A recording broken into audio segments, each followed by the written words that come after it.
What's up guys, Nolan here, and today we're talking the future of loot farming in Escape from Tarkov. The no BS rundown is that we do not know exactly what they are planning. BSG wants us to figure it out on our own, so they aren't giving us a lot of info about it. From what I understand, BSG wants to stop hatchling farms for LEDXs and high-ticket items in Escape from Tarkov. In order to do that, they are changing the way items spawn in-game. When it comes to static spawns, all we know is that they will be gone or significantly altered. Whether it will be higher chances for other items to spawn in that spot, or the spot just to be gone altogether, we don't know. All we know is that they want the static spawn farming to stop. What should not be changing too much, if not at all, is the loot pool items like filing cabinets, bags, hidden stashes, crates, etc. Any lootable container where it shows the gray boxes when you open it, those are loot pools. What this change should do is make it so that anybody who wants to find a LEDX or high-ticket item will need to actively search and loot maps instead of knowing exactly where to go and farm a very specific location.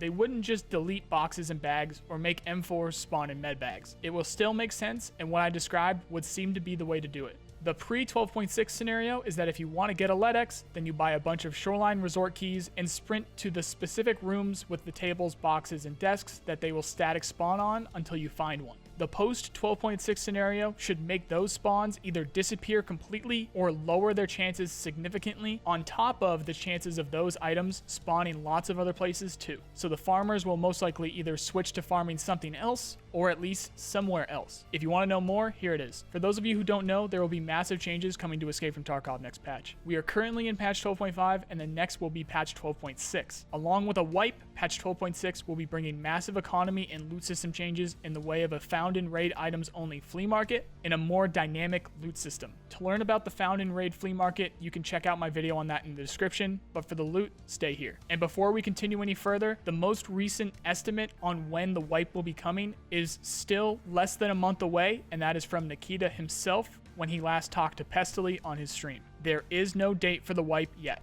As far back as I can remember, there have been high-ticket items that are very likely to spawn in a single location, aka a static spawn. Whether it was a big collection task item, powerful ammo, or weapons, once the word got out about said items spawning in a very specific spot, the farming began and never stopped. Over the years, these spawns created trends for hatchlings and other community-made playstyles that moved Escape from Tarkov away from the gameplay that it was intended to have. Since then, the BSG team have been working to get away from that as much as possible while still leaving the interesting static spawns, but it didn't work. So now, in order to stop people from intentionally bringing no gear and spending hours of their days to run a specific spot on a specific map, BSG are changing how those spawns will work. I need to be very clear here. We do not know exactly how it will work yet, and we may never know specifically. BSG does not hold our hand, especially before a feature is launched, so we're going to need to figure it out on our own. All we know is that they want the LEDX and high-ticket item farms to stop. The way to do this is by altering the spawns of the items so that people don't feel the need to go to that specific location. They can either remove the static spawn entirely or alter its drop rate to make it less effective. LEDXs, I'm sure, will still spawn in the resort somewhere, sometimes. This change will still most likely stick to the realistic looting standards BSG wants for EFT, and since the resort is a medical location and the LEDX is a medical device, it probably will still be found there. These changes will not make it so you'll find M4s and med bags or grizzlies on the shelves of Ollie after 12.6. If an item makes sense to be there, it will still have a chance to be there. The only thing that should change is the very specific spawns on the very specific pinpoint locations. The loot routes you have in mind that don't involve static spawns, like my interchange route for example, should not be affected, and if anything, may get buffed significantly because of the majority of loot pool containers in that route. So I tried to explain this as clearly as I could for people who were confused on what was changing. Again, we do not have specifics, but you can guarantee I'll have a video on the changes once we know more. If you want to learn anything about Escape from Tarkov or its development, then you can check out my playlist for it here. If you like this video, then you know the drill. I really appreciate the people who do. Otherwise, I hope you at least learned something, and I also hope you have a nice day. See you guys.